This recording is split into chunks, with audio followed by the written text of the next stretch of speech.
நான் ரசிகமன்றம் வந்தது. நான் ரசிகமன்றம் சோழிங்கநல்லூர் ஒரு தொகுதியில் செம்மஞ்சேரியில் வச்சுருந்தேங்க. நாங்கள் எல்லாம் ஒரே இது வந்தோம். ஃபஸ்ட்டு ஷோ பார்த்துருவோம். ஆனால் நாங்கள் வந்து ரசிகரை தான் பார்க்குறோமாண்டி நம்ம. ஆமாங்க, எப்படி அந்த கட்சிக்கு அழைச்சிருப்பாங்கண்ணே. எங்களுக்கு வந்து கொள்கை தலைவர் தான் வேணும். எங்களுக்கு வந்து திரையிலேருந்து எங்களுக்கு வேண்டாம், தரையிலேருந்து தான் எங்களுக்கு வேணும். அதனால் நான் தேர்ந்தெடுத்தது அண்ணன் சீமான். நடிக்கிற நடிகனை பார்க்க போய் நடிக்கிற போனவனை நடிகனை பார்க்க போய் நெரிசலை சிக்கி செத்தவனுக்கு 10 லட்சம்டா.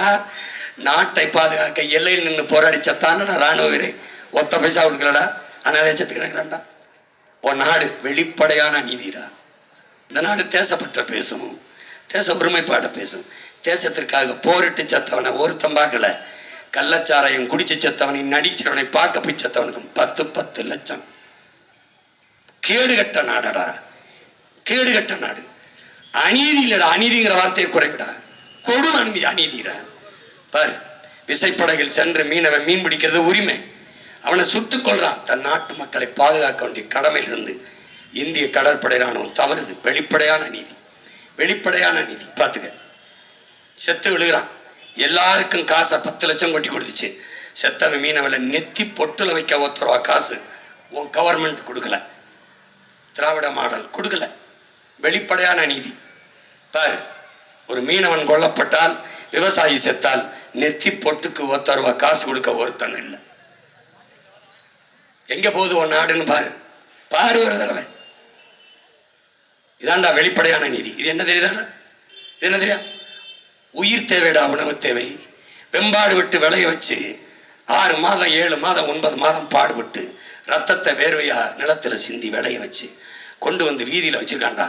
இதை கொள்முதல் செய்து உரிய விலையை கொடுத்து சேமிப்பு கிடங்களை வையின்னு தெருவில் விட்டு முளைக்க விடுறா இந்த நாடு. இந்த நாடு தெருவில் விட்டு உயிர் தேவையான உணவு தேவையை வீதியில் விட்டு முளைக்க விட்டு சாராயத்தை குளிரூட்டப்பட்ட அறையில் வச்சு டாஸ்மார்க் சரக்க சிசிடிவி கேமரா வச்சு 2 போலீஸை காவலுக்கு போடுறா ஓ அரசு. வெளிப்படையாகவே நீதிடா. பாரா, இந்த நெல் முளைச்சு கிடந்தாரா.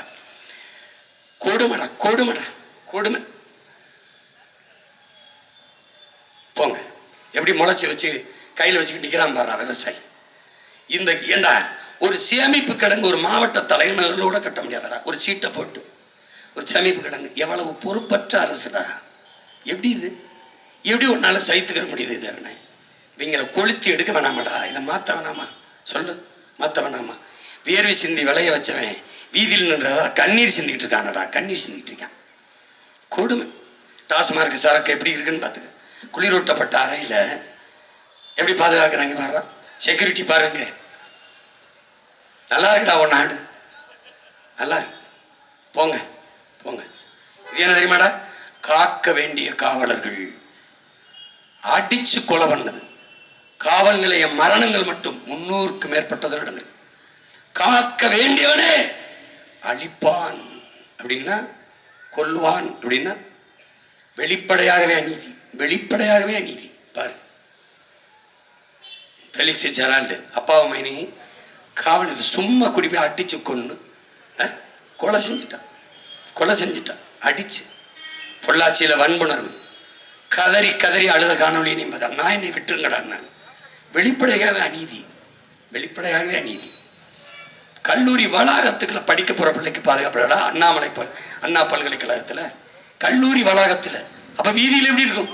எப்படி இருக்கும்? வெளிப்படையாகவே நீதி.